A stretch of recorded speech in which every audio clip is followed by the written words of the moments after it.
My name is John Wuta. I'm the emergency care manager here for the North Dakota Safety Council. My background is in emergency medical services, working as a paramedic and a flight paramedic for about 20 to 25 years. Incident management, scene management, and incident planning are some of my specialties that I work in here at the Safety Council. And with my medical background, I like to delve into a little bit of the science behind COVID-19 and specifically viruses and bacteria. And just a side note, as we get going here, we're going through a little bit of a thunderstorm right now. So if you guys are picking up some rain beating on the windows or claps of thunder, just know that should be over here shortly. But before we get into the science here, we're going to do a couple of quick polls.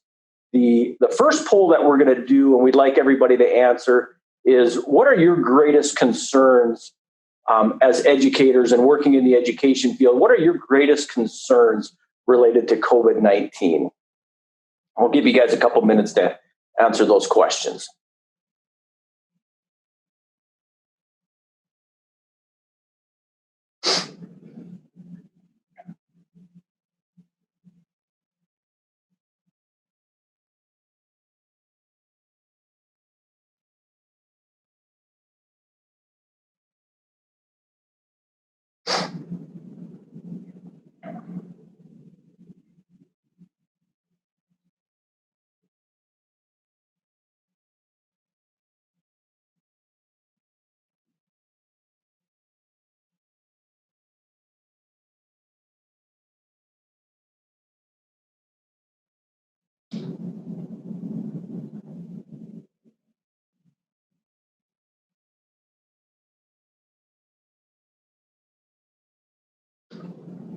All right, so it looks like about 69% of people are most concerned with student safety and with staff safety. Those two are running fairly close neck and neck as far as what our major concerns are. And I think that's very telling about everyone as educators, that we're concerned about our physical safety and our health of both our staff and our students. So the next poll that we're going to do quick is just tell us about the size of your school and the number of students that you have enrolled in your school, in your community.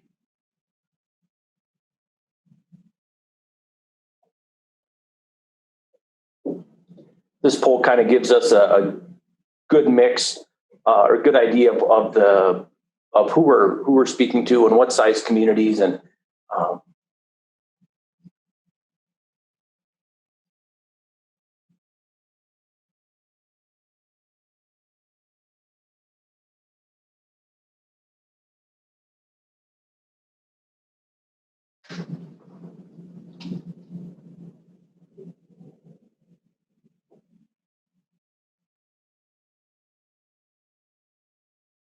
all right, so we've got actually a pretty even mix here, right?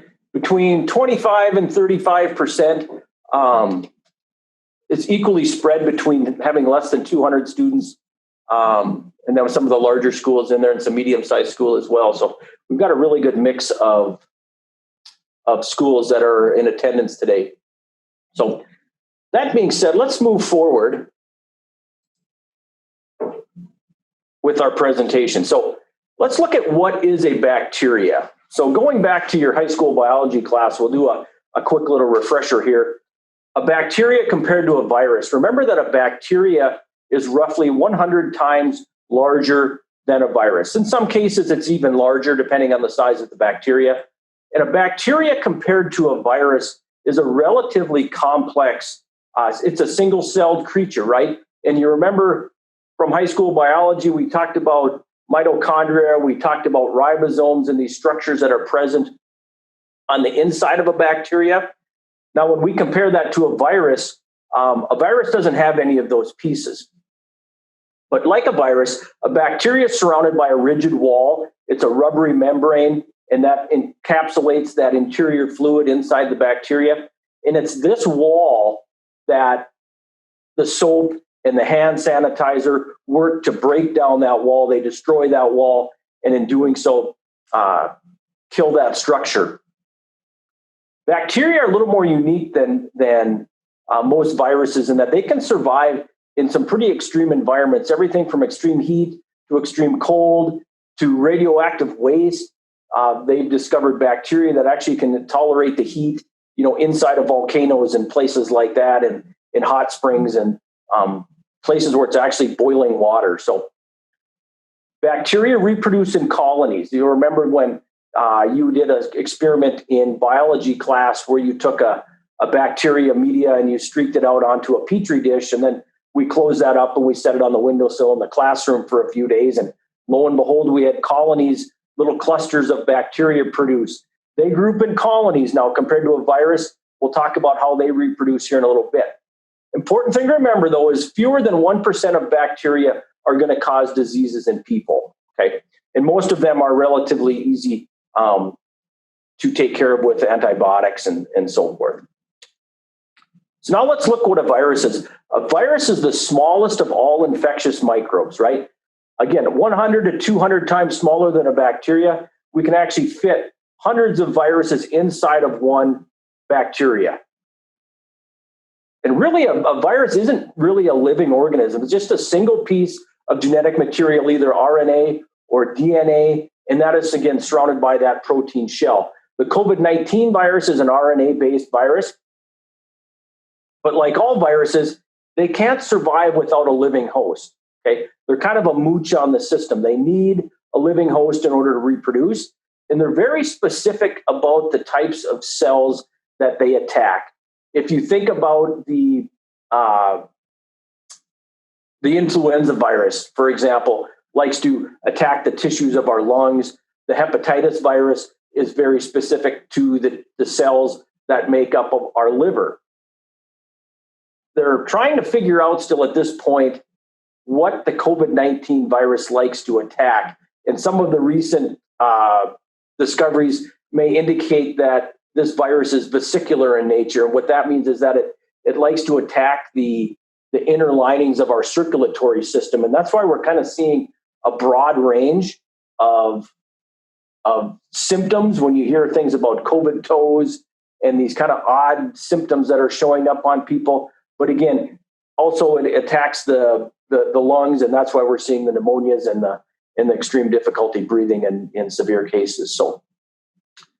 So when these viruses get into our body, they locate those cells that they like, and they turn that cell into a manufacturing plant. They take over the cell, use it to replicate inside that cell, and after they take over it, that cell loses its ability to carry out its normal life measures, and eventually that cell is going to die, and they'll move on to the next cell.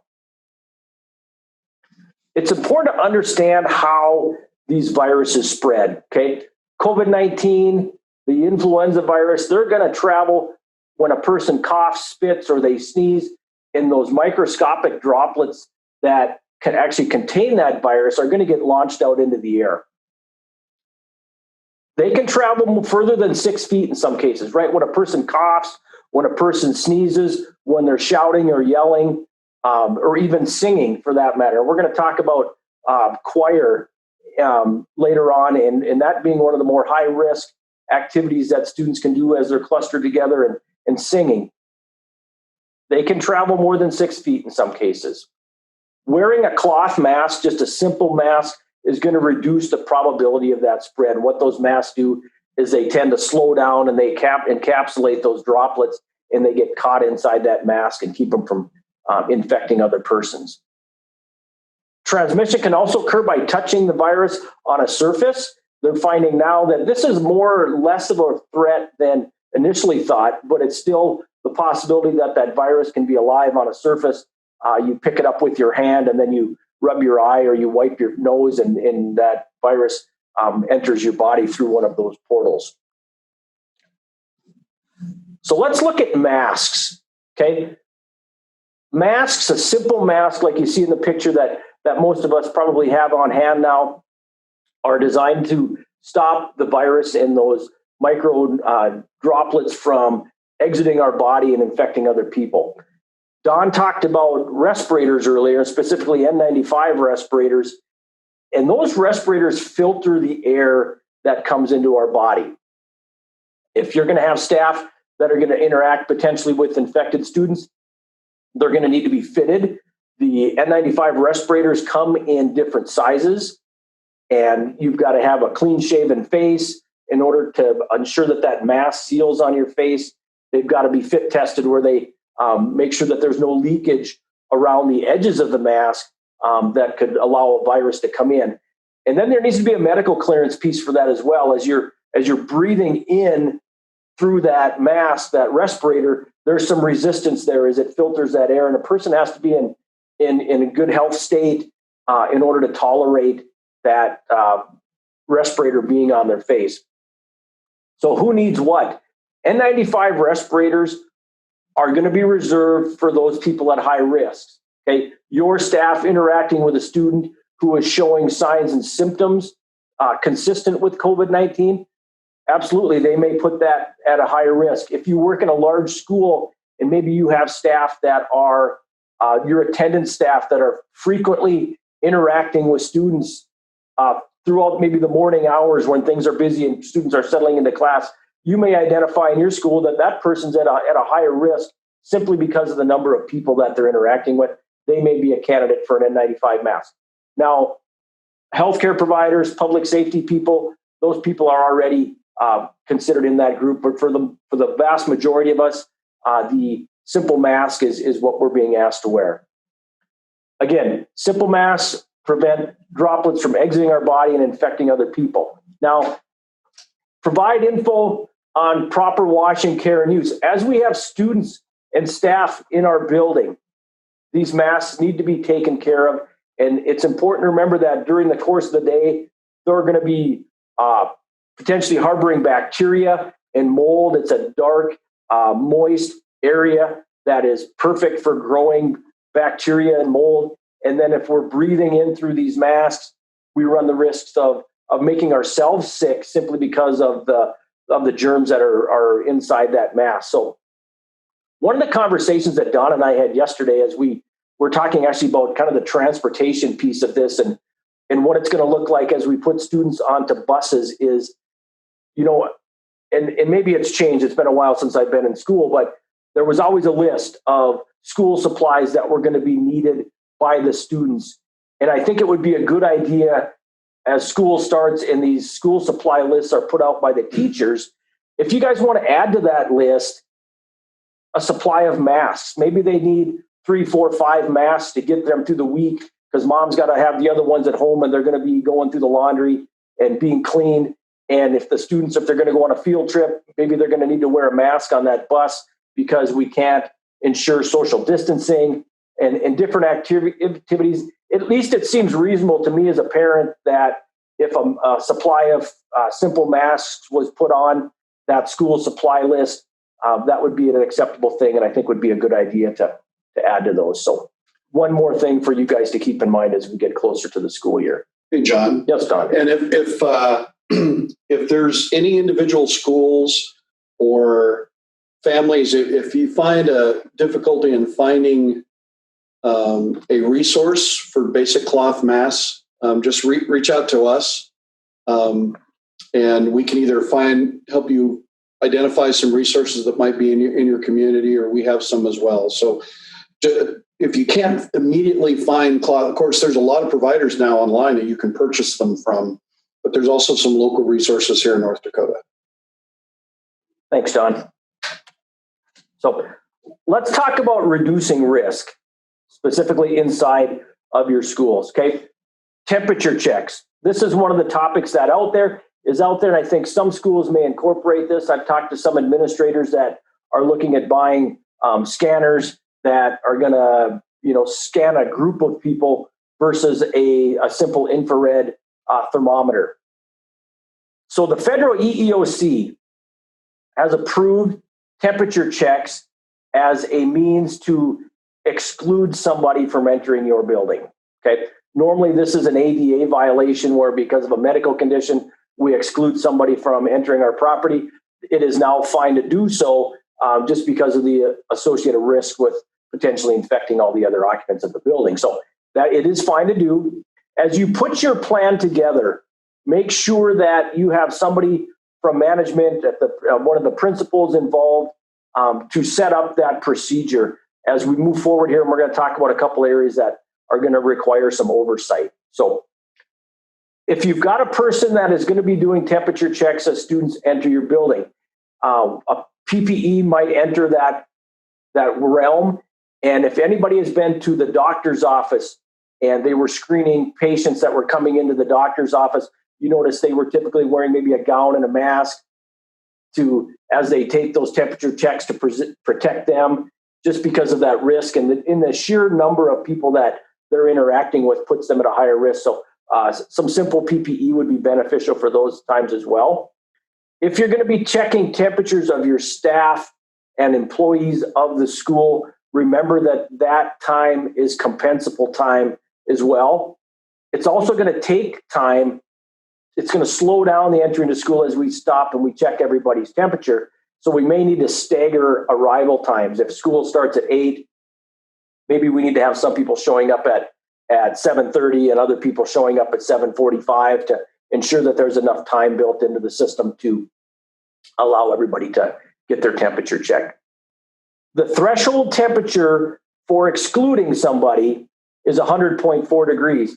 And a lot of people ask, why 100.4 degrees? When my mom took my temperature, if I was higher than 98.4 or 98.6, she made me stay home from school. Remember that a normal temperature in the human body is a range, and that range is impacted by a couple different factors. Your base metabolism rate, right? If anybody has kids at home, and when you cuddle with your kids, they're like little heaters, right? Their metabolism is high, so they normally run a little bit warmer. Pregnant females have an elevated temperature. Likewise, people that have inflammatory processes going on in their body that are, non-virus or flu related also tend to run warmer. So again, anybody higher than 100.4 is going to be our excluding temperature. Now, when it comes down to taking temperatures, and this is the part where we need to have some supervisory people involved in kind of creating our process, is we don't want to document these people's times. If Tom Smith comes into the school and we take his temperature, we don't want to announce it either. We don't want to say, oh, come on in, Tom, your temperature is 98.5. We want to simply take that temperature if we're using an infrared thermometer and then turn that screen around and show that to that person. They can read that, and if it's an acceptable range, they can enter the school. If it's a 100.4 or higher, we're going to say, sorry, you're going to need to go home for the day and maybe follow up with your family physician. If you're using a symptom sheet for visitors to sign or students to sign, we don't want to write that temperature down on that piece of paper either, because what we're doing is we're creating a medical record by documenting that, and then those medical records are subject to privacy laws such as HIPAA. So again, it's kind of a narrow line to walk there. Other items that we can do is limiting access to our school. Our school is an asset. We want to protect our assets. We want to protect our schools. We want to protect our staff, and we want to protect our students. So who do we absolutely need entering our building? And this stems from every person that enters our building. As those numbers go higher and higher, we increase that risk that there's going to be an incident of infection in our school. So if we can limit third-party visitors, whether that's contractors, delivery people, maintenance people, if you've got contractors coming on to work on HVA stuff, is there a better time when they can come into the school? Can we create a table for the UPS person to drop packages on so they don't even have to come into our school? Limiting those services as much as possible. And obviously there's going to be people that are vital that have to come into our property, but the more we can reduce that, the better we're going to be. Limiting access to family members. Okay, I know in the past, when our kids were in school, there was lunch day where mom and dad could come into the school and have lunch with the kids and meet the staff, meet the teachers. Again, that's going to be a decision that's going to need to be made locally, again, based on the the number of cases in your community. But again, another thing where we might limit parents not just coming into the school, but it could be from entering specific areas of our school. Maybe we don't let them into the kitchen. They can come into the gym for games and things like that. But have a discussion locally on what that might look like for you. So barriers. Everybody, I think, has probably seen some of the barriers that are being used out in our business world. And if you've got workspaces within the school where maybe each teacher has a cubicle in an office space where they can work on their work outside of the classroom, or you've got office staff that are working in cubicles, one of the things we can do is elevate the size walls of those cubicles. And again, the barriers are designed to catch those water droplets that may be carrying viruses around our building. So the folks from EAPC in a little bit here are going to show us some really, really cool designs on things that we can consider from a barrier standpoint. So plexiglass is another option that you may want to put at the attendance desk where students are coming in and they're checking in with the office and visitors are coming in. It just gives them one more physical barrier of protection from those water droplets. If there's an area where barriers are not an option, you can look at PPE for your staff, or electronic options such as using call boxes and things like that, where we can avoid face-to-face conversations with people. So again, there's not a perfect answer for these scenarios, and what they're asking for from an OSHA, from a CDC perspective, is that the schools make a good faith effort to ensure safety of our staff. So there's some flexibility built into the program. As we look at kitchen areas and we look at break rooms and teacher lounges and places like that, a couple things we want to do is have increased access to tissues throughout the facility, particularly as we go into the winter months where runny noses and such are more common.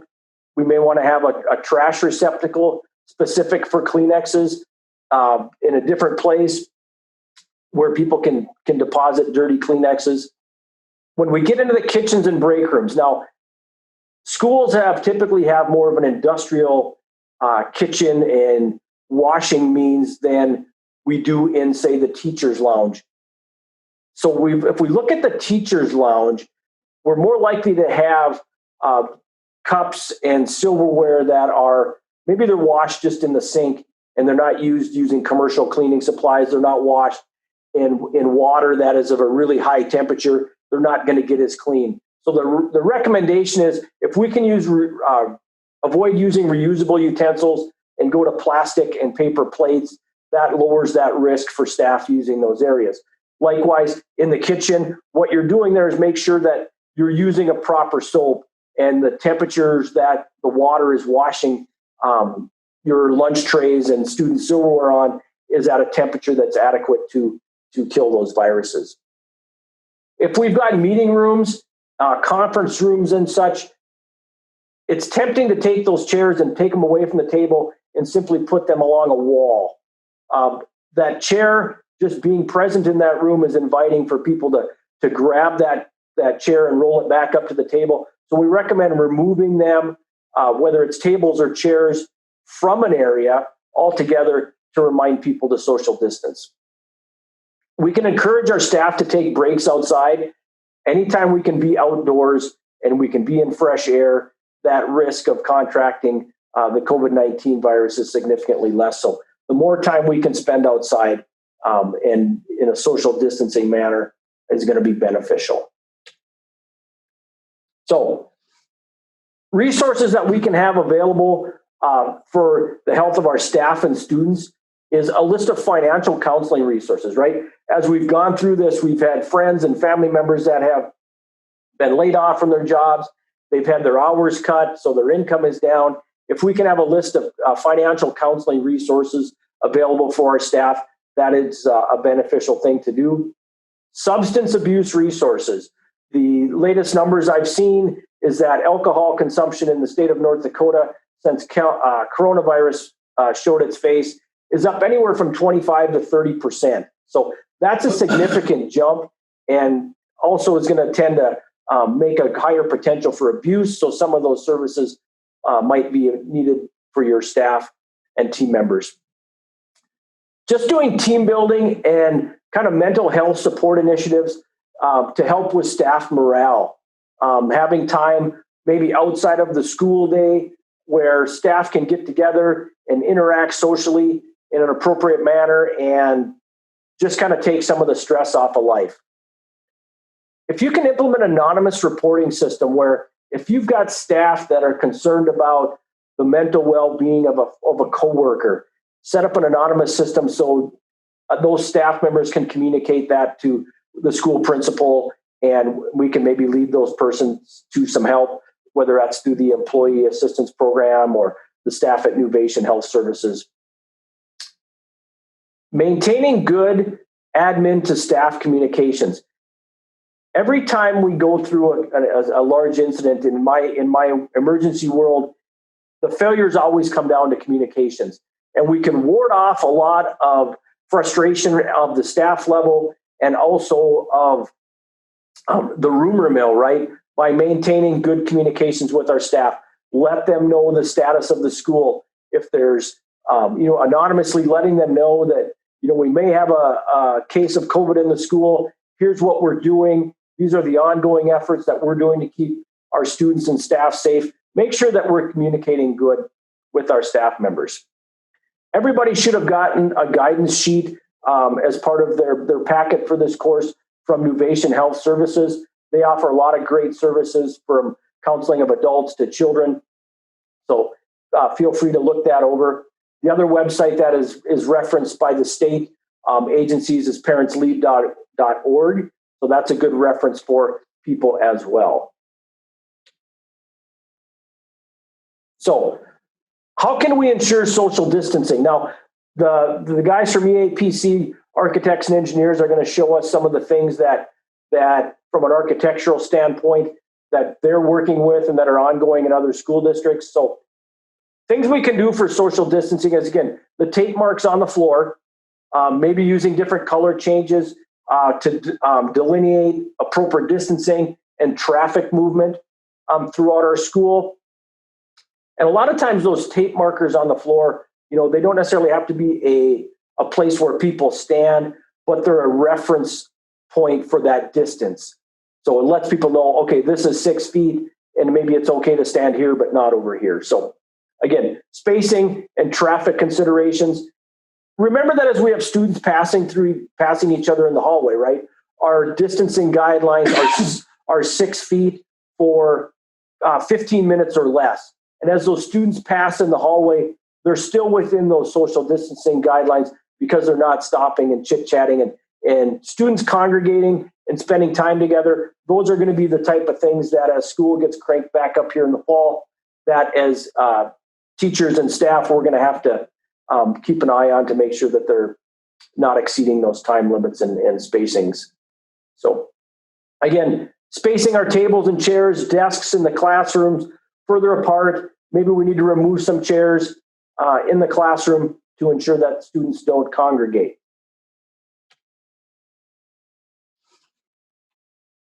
When we look at reducing student risk, again, your goal in a school is to limit that close contact, trying to keep students from congregating, keeping them spaced out. For younger grades, static groups is a good practice, right? Herd immunity, if we've got set number of students in a group, that group will normally stay healthy. It's going to be somebody that's an outsider that mixes with that group. That's going to elevate that risk for spreading that infection. Keep non-classroom group sizes to a minimum or to a maximum of 15 students if possible. That's a good number. And again, with reduced interacting of these groups, we're going to lower that risk. And again, limiting in-person contact with parents and guardians. People that come into our school from the outside are going to elevate that risk for infections. And we're going to take a break here to answer a few questions. I think the first question here is from Dave. Dave says, am I correct in thinking that the state will identify individual counties at different levels of color as this continues? Could Cass County be yellow and Walsh County be blue? And Don, jump in here if I'm wrong, but I think they are working, the health department is working that way to be able to set that up where you're exactly right, Dave. Cass County could be yellow and Walsh County could be blue based on the number of cases present in that community. I definitely want to ask that question to the Department of Health in our Q&A session, but I believe that they were putting together the infrastructure to be able to do that should COVID reemerge throughout the state. Right now, we're in a statewide application, but I think the processes are in place that if they need to do that, they have the capability. But we'll ask the Department of Health that question. Last we heard, Dave, I think it's kind of a work in progress, and they're trending in that direction. So, next question is from Hattie. How do I deal with a child who is always worried about getting it and cannot focus? That's going to be a great question for the experts from Nuvation Health Services when we get to that point, Hattie. So we're going to hang on to that question. Next question is from Kelly. Can you put a pattern for the mask on the left online? Kelly, I don't have a pattern for that, but I know there's a lot of really good websites out there that you can get that pattern. If you do a simple Google search, you'll be able to find something out there. A lot of websites for making your own mask. So that is certainly out there. All right. I don't see any other questions. We're going to hold all of these. We've got about 6 or 8 in here that we're going to hold for our subject matter experts as we get going with that. We're going to move on. I think we're going to bypass the break here. We've only been going for about a half an hour. So let's look at space management, activities, and cleaning practices within the schools. So we're going to start off with restrooms, okay? With restrooms, we need to know the color guidance. We're in the green state right now, and that allows us to clean those areas based on our staffing. If we digress and we go into the yellow stage, and anything above yellow, those restrooms need to be disinfected every 2 hours when the school is open and there are students present in the building, okay? Green and blue, again, we recommend cleaning as often as you can based on staffing. Now, if you're in a small school district, you may just have one person that does your cleaning in your building, and that's going to be a great relief to them. But again, if we digress and we get into the yellow stuff, we may need to look at getting some support for your cleaning staff. We want to limit the number of students in the bathroom at one time with signage, okay? Depending on the size of your restroom, right? What number of people can we have in there that are going to allow us to maintain social distancing? It's going to be different for each school. It's going to be different for each bathroom. And we want to make sure that we have that signage out there. If there's going to be a line outside that bathroom of students waiting to get in to use the facilities, we want to make sure that we have our social distancing markers present either on the floor or on the wall that they'll be standing along. One of the big things that we're going to have to do specifically with the younger kids is there's going to be a lot of training going on. We're going to train them not to touch surfaces with their hands after they're clean, to wash their hands, dry them with a paper towel. If need be, use that towel to shut the water off. If you've got doors with handles on them for your bathrooms, maybe teach them then to use that paper towel to grab that handle on the bathroom door. If you can move the garbage can over by the exit door to the bathroom, or if they're using that paper towel to open the door, they can easily just throw that paper towel into the trash receptacle on their way out. But restrooms are going to be one of those things where if our color status changes, we're going to need to change the use guidelines for the restrooms. Playgrounds. When we have students outside playing, again, it is all about the distancing, not just the disinfecting. Younger students, we're going to need to teach them to social distance And again, remember our guidelines. They can gather 15 minutes, okay? Try to keep them distance as much as we can. And it's going to be a tough thing when they come back to school and they're happy to see their friends, but we'll try to do as best that we can. It's going to take them some time to adjust to what our new normal is going to be. Masks are recommended for children over 2. Again, this is going to be a challenge. Kindergarten kids, even first grade, maybe some second graders are going to struggle with those masks. They're not comfortable. But again, we do the best that we can. Consider staggering use of playground equipment. If we can identify based on the size of that piece of equipment, how many students can we safely have on there at one time? And how long are we going to let them play on there? Maybe we give them 5 or 10 minutes, and then the next group of students use that piece of playground equipment. Wipe down contact points after each group uses it. Again, outdoor equipment, maybe do a quick disinfecting, wipe down the contact point, but I get it that it's going to be difficult to do. If we have inside equipment inside the gym, that might be a little bit different. We can wipe down those surfaces a little bit better between groups, but again, we'll do the best that we can to wipe down those contact points. Maximize staff supervision for social distancing. We're going to need social distancing police on the playgrounds, right? To watch these kids and again, keep them moving, keep them from congregating as best we can. Students should wash their hands or use hand sanitizer before and after use. Remember, it's okay to get the coronavirus on your hands. We just don't want to be touching our face, our mouth, our eyes, and our nose that are going to allow that virus to enter into our bodies, okay? So if they're playing on equipment, if they can hand sanitize before and after use, that's going to work to keep that equipment clean. And if they have it on their hands from that equipment, it's going to be removed after they leave that area and keep it from being spread. So that's a good practice to implement.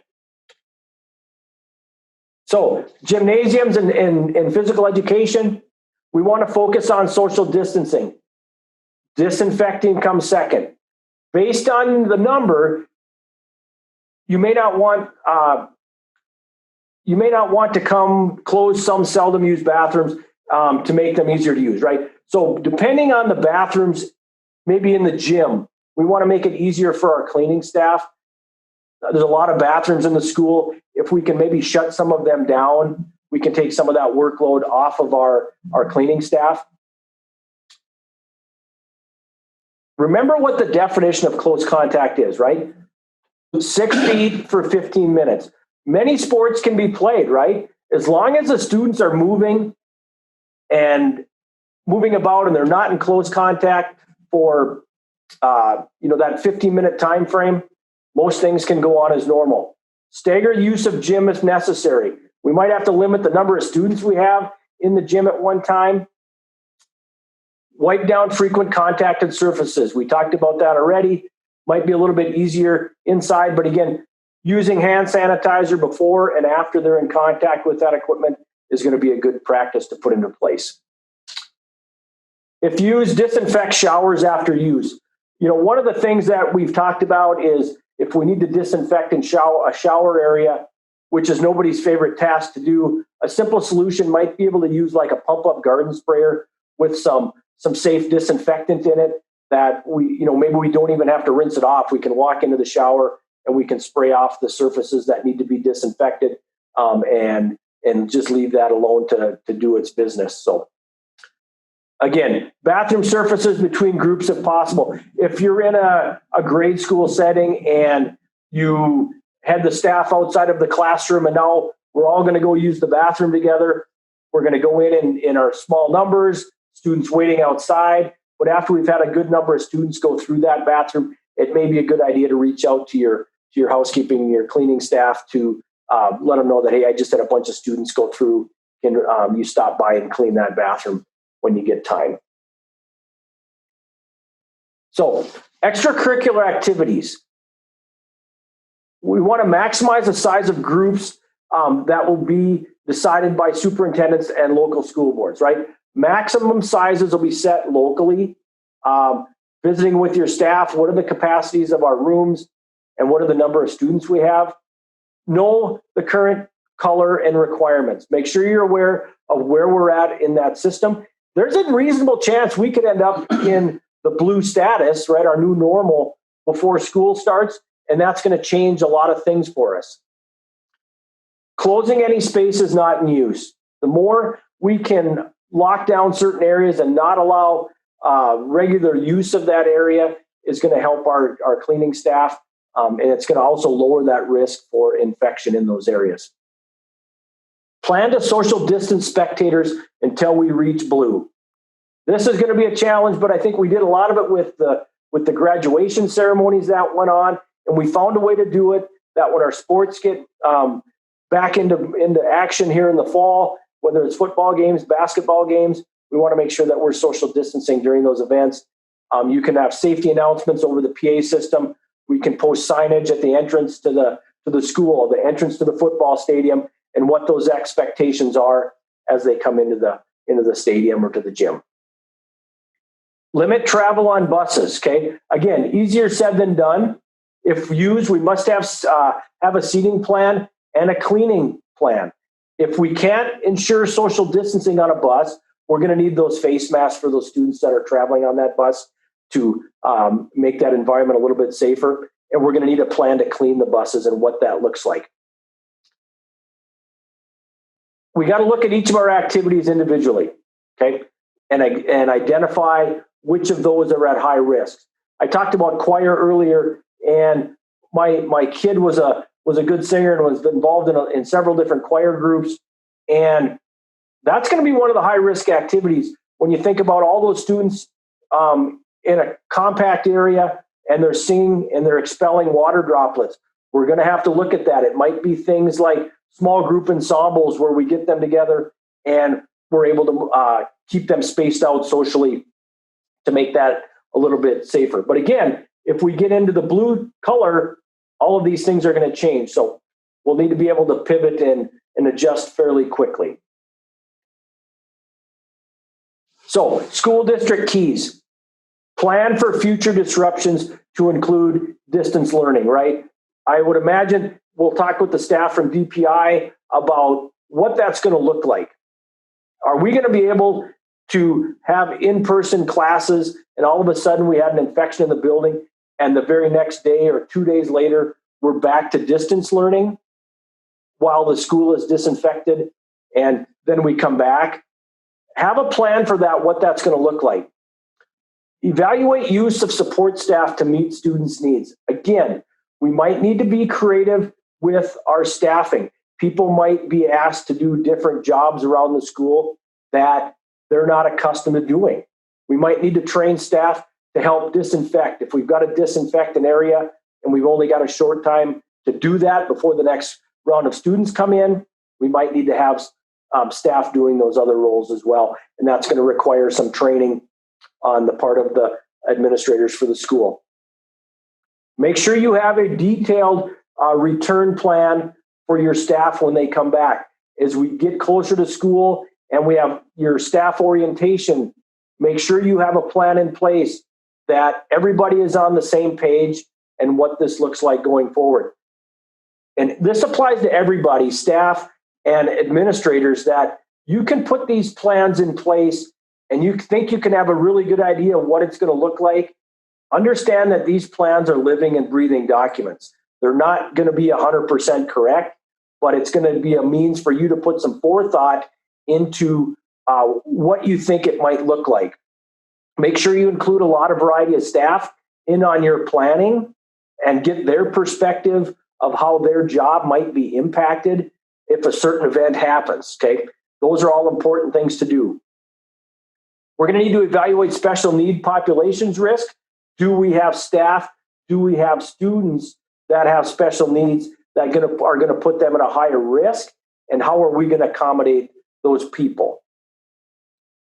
Identifying, again, vulnerable student populations who may need additional support. You may have students that if we go back to school and that threat level gets elevated again, you may have students that are at home doing distance ed, and you may have students that are in class doing in-person sessions as normal. So making sure that we take time to identify those students, visit with their parents, and see what the needs of that student are going to be. Plan for staff and students who may be required to self-isolate. Have a backup plan. If one of those employees that is vitally important to the day-to-day operations of your school has to be gone for 2 weeks, what's your plan going to be? So if we can look at each of those positions within our school and identify who can be a backup for that person. This might require us to do some cross-training as we get the school year going, making sure that other people are familiar with other people's roles so we can kind of mitigate those situations. Make sure you have increased communications to families and parents. They are going to have questions, particularly if we have an outbreak in our community, to let them know these are the steps that we're taking. These are the things that we're doing to keep our staff safe. These are the things that we're doing to keep our students safe. And again, let them know what it might look like at your school if there is an outbreak and that you have a plan in place to mitigate that situation. Attendant staff should be trained on what questions to ask when students call in sick. And Don touched on this earlier. When that student calls in or their parents call in and say, Timmy's not going to be in school today because he's not feeling well, this is what we call syndromic monitoring in my world, right? Where when that mom or dad calls in or that caregiver and you say, well, can you tell me a little bit about the symptoms that he's having? Okay. Those specific symptoms are going to be valuable to help you identify if there's a trend. And we've done this in the past where we've had a lot of students that are out sick with, respiratory congestion and a persistent cough from past years, right? We might look at that a little bit differently now if we start seeing a significant number of students presenting with these symptoms in our school. And it might give us kind of an indicator that there might be something going on in our community because our students are going to be a good representation of the overall health of our community because they're interacting with their parents and so forth. So make sure they ask those questions. Again, we don't have to attach it to a name. Remember the privacy piece of this, that we don't want to create a medical record that is going to be subject to privacy laws. Generic students were just tracking those symptoms, not the student and what those symptoms were. Fire drills. Make sure we have a plan for social distancing. Typically, we're going to be well within those social distancing guidelines because it shouldn't take us 15 minutes to vacate a school. We should be more in that 5-minute range. But again, once those students go outside, if it's the same as it was when I was in the school, that was a great time to interact socially. Once we got out to our muster points outside the school, there was a lot of horseplay going on. We're going to need to police those areas as well. So hand washing. Again, when school starts up, this might be a great topic of orientation for our students, okay? Make sure that they're washing their hands well. Get them wet, lather up with soap. Our goal is to make sure that that soap has contact on our skin for 20 seconds. Whether you're singing the alphabet, you're singing happy birthday a couple of times, we want to make sure that the opportunity is there for that soap to make contact with that exterior wall of that virus or bacteria that is on our hands.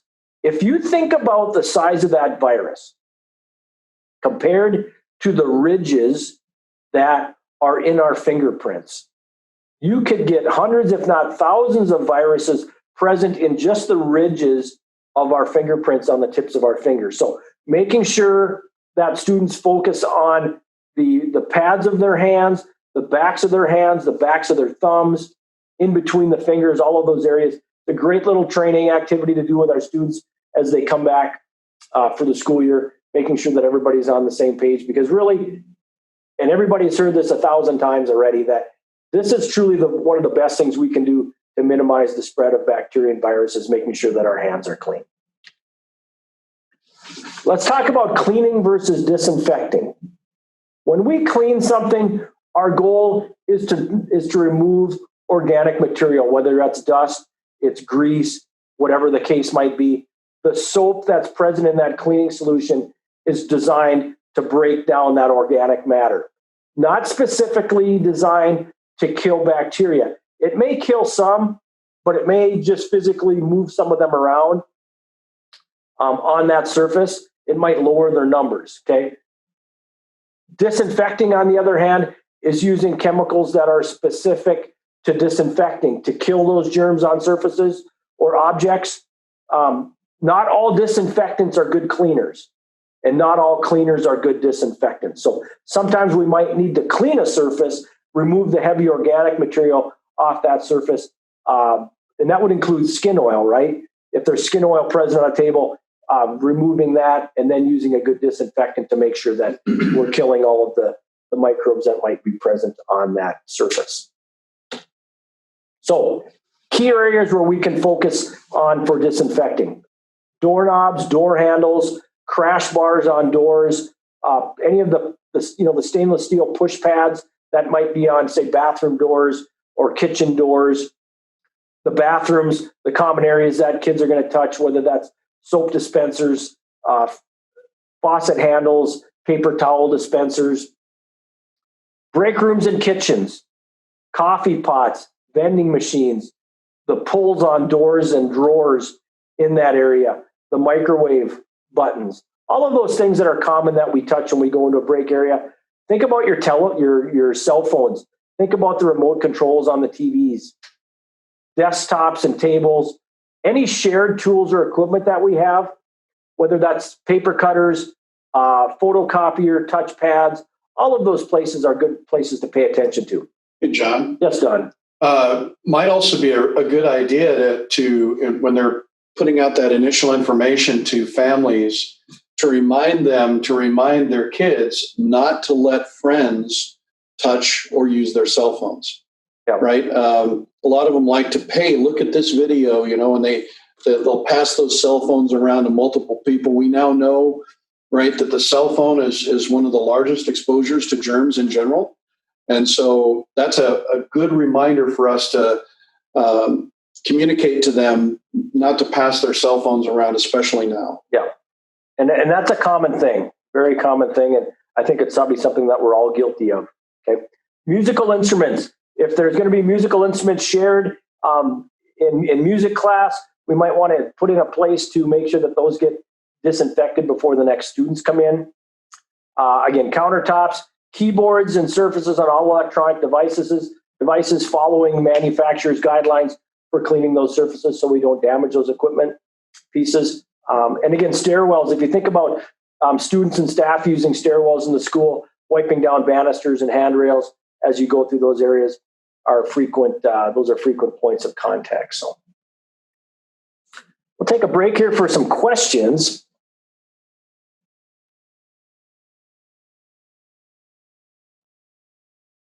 And I don't see any additional questions that got put into the queue here.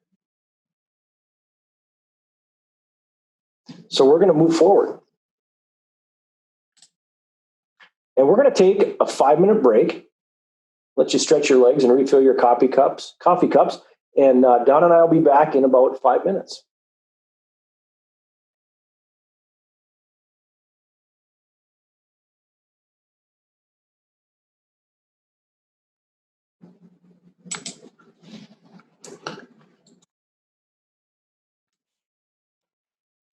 Okay, everybody, we are back.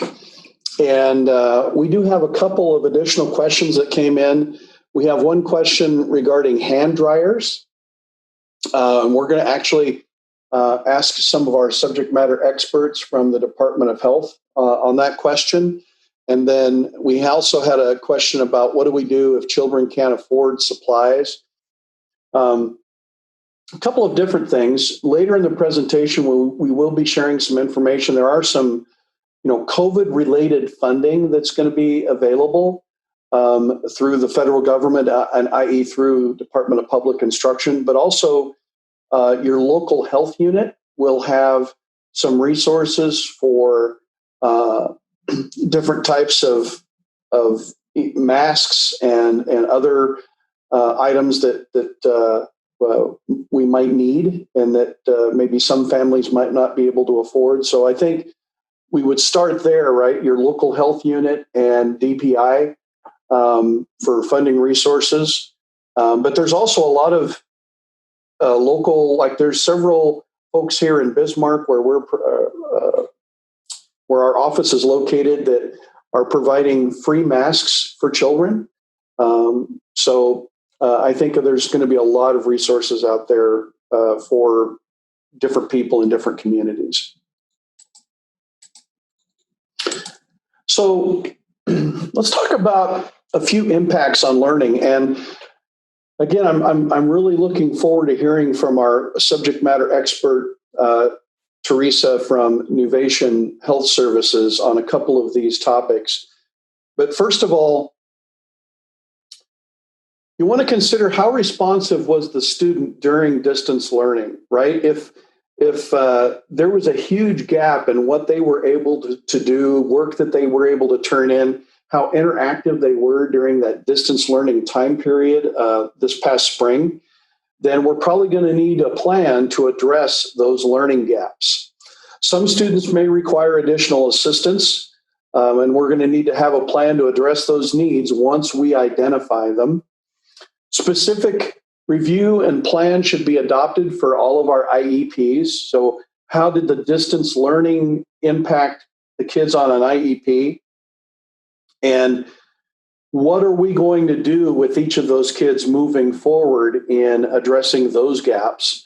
And then consider additional assistance for parents, as they will play a key role in addressing gaps created by distance learning. So when we have those initial parent-teacher conferences or the initial meetings with parents, whether they be online or in person, a lot of parents might have noticed some struggles that their students were having during that distance learning time frame, and hopefully they can share some of those with the teachers. But also that car can move both directions, and that hopefully there might be some things that parents can help with to address some of those gaps that are identified that the kids struggled with during that distance learning time frame. And you definitely want to have a plan to handle student behavioral health issues. Look at that handout that Nuvation Health Services provided, and just sort of anticipate early on that you are going to have some students that, not just because of the distance learning, but think of all of the other sort of changes, societal changes that we've all experienced since March with COVID-19, with the national protests and violence and all of those things that are happening all over the country. That's going to equate to some kids that are going to have some worries on their minds. They're going to have some questions, and we need to anticipate how we can help them through that process. So in order to make this a little bit easier for all of you, we have partnered with the North Dakota Department of Health to create a self-assessment tool. Now, this was emailed to you if you registered in advance for the webinar today. This tool is designed to be sort of a self-checklist for a school to determine what your level of risk is and identify gaps in that level of risk. And then how can you address or sort of reduce the individual risk of each gap, right? So what it is it's a series of yes or no questions.